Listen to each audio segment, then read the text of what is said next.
All right. Good morning, everyone. Welcome to this third edition of the EMH Annual Forum. Bonjour à tous, chers invités, et bienvenue à cette troisième édition du Forum annuel du Carrefour de modélisation énergétique. My name is Edouard Clément. I'm the Executive Director at the Energy Modeling Hub. I will be your Masters of Ceremony for those 2 days. It's wonderful to see so many of you again this year in Ottawa. And I want to extend a warm welcome also to those of you joining us online for this third edition. So I'm delighted to once again co-host this event with our colleagues from IRENA and their long-term energy scenario network. You'll be hearing from them in a few minutes. So the Energy Modeling Hub is a national network of energy experts, policymakers, and modelers. Our mission is to drive evidence-based decision-making to transform the energy systems by fostering collaboration and providing access to cutting-edge open-source data, tools, and expertise from all across the country. Notre forum annuel incarne notre objectif principal, encourager la collaboration entre les experts de différents horizons pour relever le double défi de transformer et d'élargir les systèmes énergétiques canadiens. Cette année, notre thématique met en lumière les avancées percutantes en matière de modélisation réalisées par l'ensemble de l'écosystème, tout en explorant les besoins futurs et les actions indispensables pour renforcer la résilience énergétique et soutenir la prospérité du Canada. This year, our team highlights the impactful advance in modeling achieved across the entire ecosystem, while also exploring future needs and essential actions to strengthen energy resilience and support Canada prosperity. In a context where opinion too often overshadow facts, evidence-based decision-making has never been more critical. We trust that the 2 carefully designed days of programming featuring high-caliber experts will meet your expectation and inspire rich and constructive discussion. So over the next 2 days, you'll be hearing from more than 50 experts from Canada and abroad, covering topics that include modeling emerging technologies, challenge in distribution systems, model validation and calibration, optimization and AI, system reliability, sustainability and energy transitions, and balancing economic efficiency with political acceptability. So once again this year, we encourage you to visit our exhibitor and scientific poster in the Pacific Room during the breaks. This is a great opportunity to learn more about cutting-edge tools and research, and I'm sure this will inspire a new project and collaboration as well. And this year, we'll invite you to vote for your favorite posters using Slido. So there's card on some of the tables. I'm going to display the slide in a minute as well. So you can vote for your favorite posters, and we'll give a prize tomorrow. Before we formally open the event, I would like to acknowledge the financial support from Natural Resources Canada that makes our activities possible. Additionally, our sponsors have played a crucial role in making this event possible. I'd like to extend a special thanks to the Institut d'Énergie Trottier, our platinum sponsor, Esmia Consultant, Soutubra Research, and Toronto Hydro as silver sponsors, as well as Dunsky, Navius Research, AltaLink, and CCI for their generous contribution. I'd also like to take a moment to acknowledge the members of the EMH Executive Committee for their ongoing support. So thank you to Professor Normand Mousseau from Université de Montréal, Assistant Professor Madeleine McPherson from University of Victoria, Assistant Professor Blake Schaefer from University of Calgary, Professor Mark Winfield from York University, and Mr. Louis Baumier, Executive Director of the Institut d'Énergie Trottier at Polytechnique Montreal. So in addition, I would like to extend special thanks to the member of Advisory Board and Technical Advisory Committee for their contribution, and you'll hear a little bit more about them tomorrow. Before we get started, a few practical reminders. So this is a bilingual event. We offer simultaneous interpretation services. You can pick up a headset at the back of the room if needed. Comme il s'agit d'un événement bilingue, nous offrons des services d'interprétation simultanée. Vous pouvez récupérer un casque d'écoute à l'arrière pour l'interprétation. To access the detailed agenda, you can scan the QR code that you have on your name tag. So the agenda, it's live and there. And lastly, this is a hybrid event, so we'll be recording all session to produce a report and also to share some of the highlights of the event. So thank you, and let's get started. So at this time, it's my pleasure to invite to the stage Monsieur André Bernier to deliver the opening remarks. So André Bernier has been a key executive in the electricity system branch at Natural Resources Canada since 2016 and became its Director General in 2021. His teams play a leading role in shaping policies and programs for Canada electricity sectors. Previously, André held senior roles in aerospace policy at Innovation, Science and Economic Development and served in key position at the Privy Council Office at NRCan Deputy Minister's Office as well. He holds a BA in Political Science and Economics from University of Waterloo and a Master's in Public Affairs from Princeton University. Please join me in welcoming André Bernier to the stage.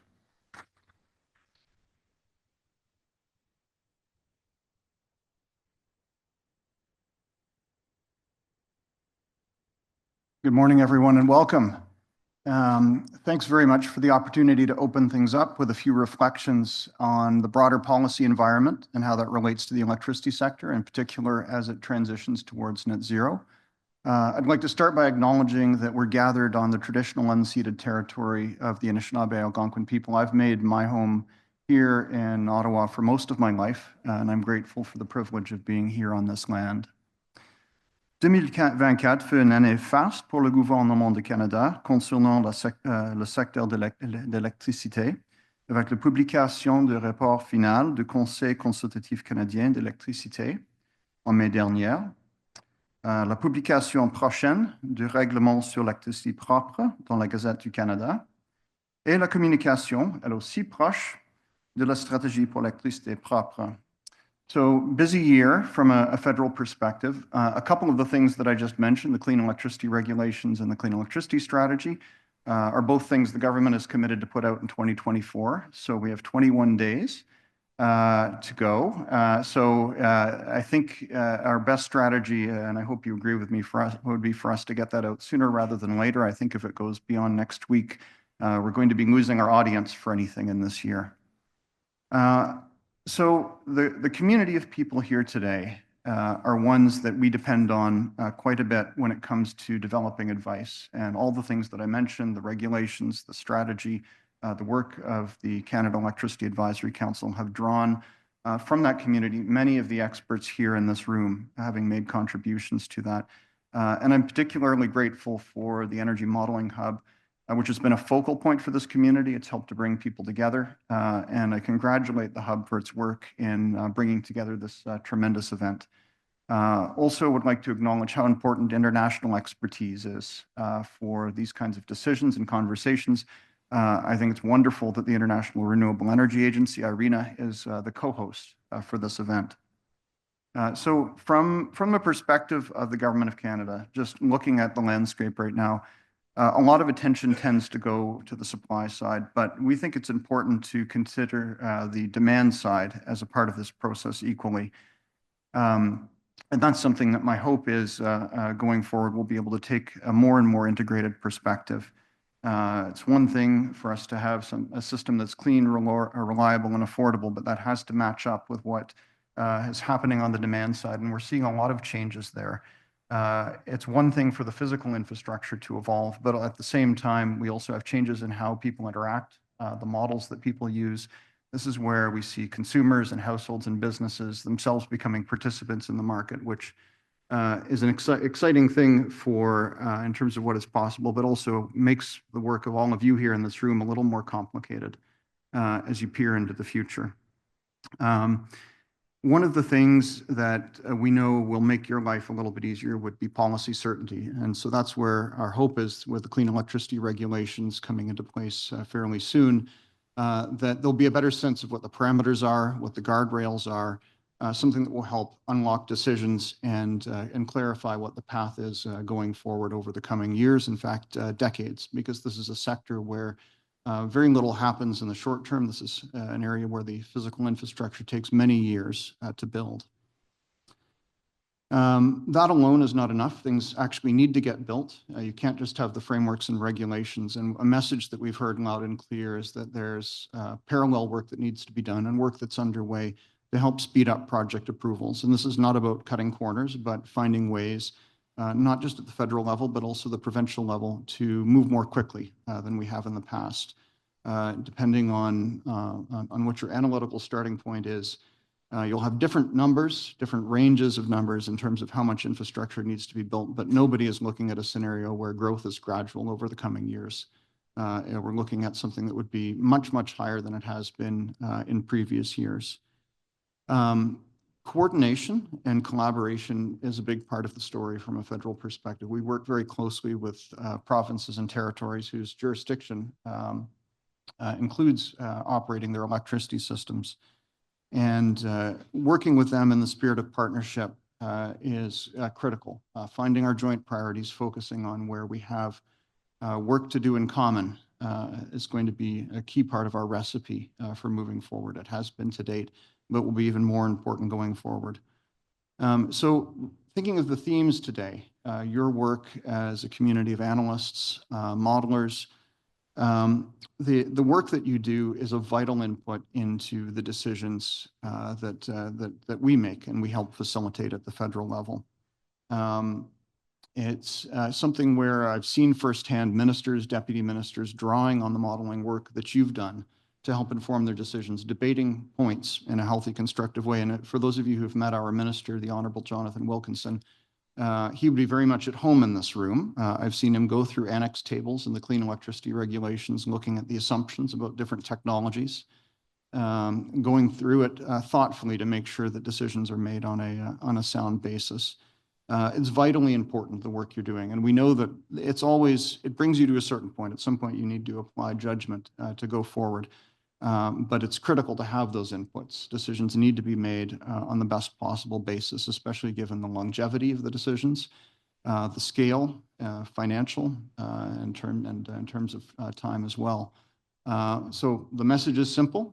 This is an incredibly important community from the federal government's perspective. We need your work, the work that you're doing individually, but the work you're doing as a community as well. So thank you very much. I wish you a very successful conference, and I'm grateful for the opportunity to be with you. Thank you.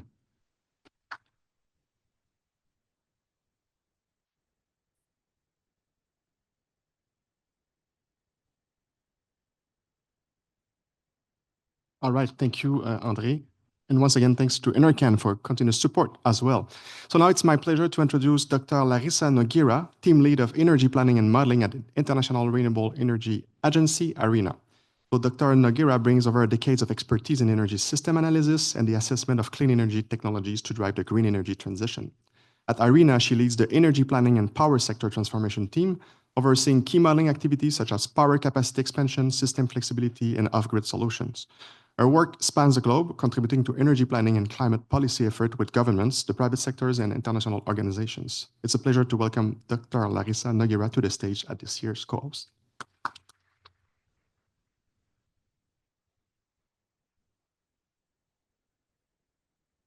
Thank you, Edward. Good morning, everyone. Well, on behalf of the International Renewable Energy Agency, welcome to the 2024 Energy Modeling Hub Annual Forum that we are proud to co-host. So IRENA, as an international agency driving the global energy transition, plays a pivotal role in supporting countries on their path to sustainable energy future. It serves as a platform for international cooperation and a hub for policy, technology, resource knowledge in renewable energy. So we all know that the stakes are now higher than ever, and that's why we've been advocating for a new global goal of tripling annual renewable energy capacity and double energy efficiency by 2030. This is the minimum we need to achieve our climate targets, and these objectives will be critical to ensure a cleaner, more equitable energy system. We see energy planning as critical to achieve this mission. Setting up coordinated planning framework and processes and developing long-term energy scenarios can enable governments to anticipate future changes, address risks, and craft effective energy and climate policies that can ensure resilience and prosperity, the keywords of this year's forum. Since 2018, IRENA's global LTES network has connected government planning institutions worldwide to share best practices in energy scenario development and use.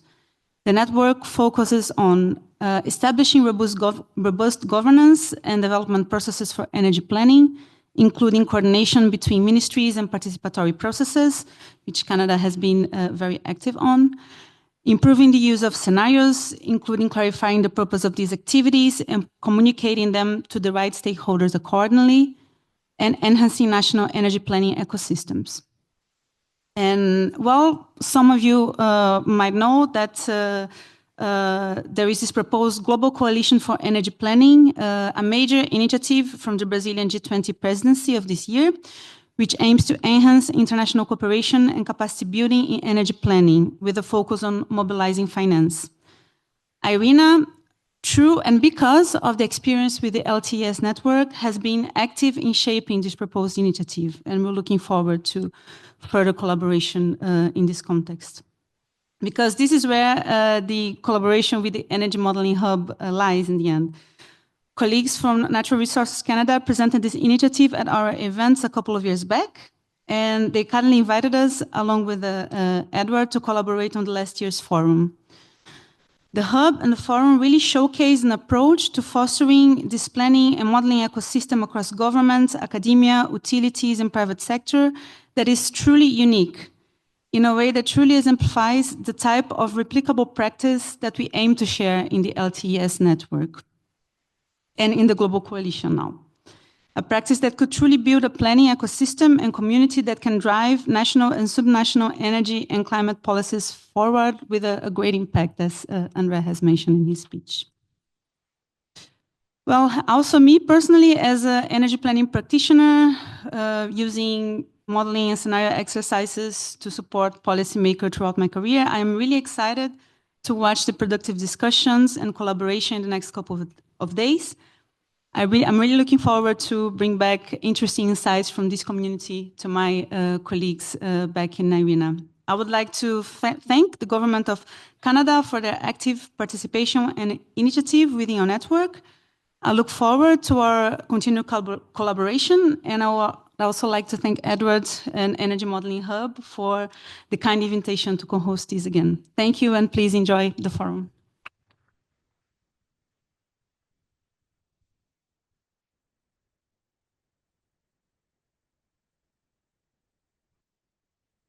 All right.